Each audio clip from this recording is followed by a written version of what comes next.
Hair loss plagues millions of men, women, and children. You know that. It can be caused by heredity, certain medications, or even health problems. Some people just live with it. Others try wigs, creams, or surgical procedures. But now there's another option that many people say is helping them regrow their hair.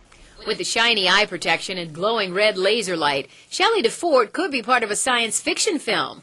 But for months, Shelley has spent 15 minutes twice a week sitting like this because of something she began to see in the shower. My hair was falling out, clumping in the bottom of my drain, and it wasn't stopping. Shelley had been under a lot of stress, and this may have led to her hair loss. Loss of hair is really tied in to what you're doing every day and your self-esteem. Creams and potions didn't work.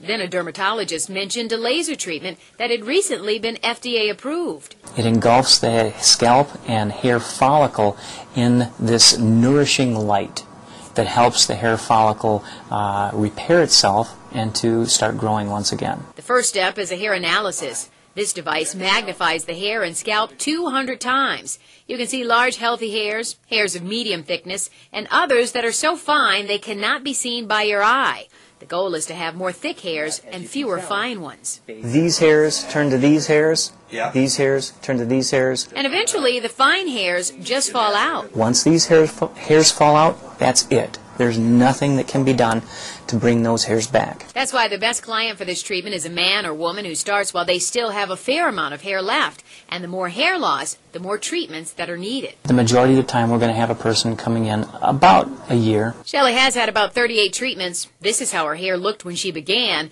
and this is how it looked after 2 to 3 laser sessions per week. She says her scalp began to feel better after 2 weeks, and her hair began to feel thicker in about a month. You could see that a lot of those hairs that were very small had started to thicken up. And now she's considering a couple of touch-up sessions to make sure her hair stays thick. You might call it a cosmetic change, but for me it was very emotional.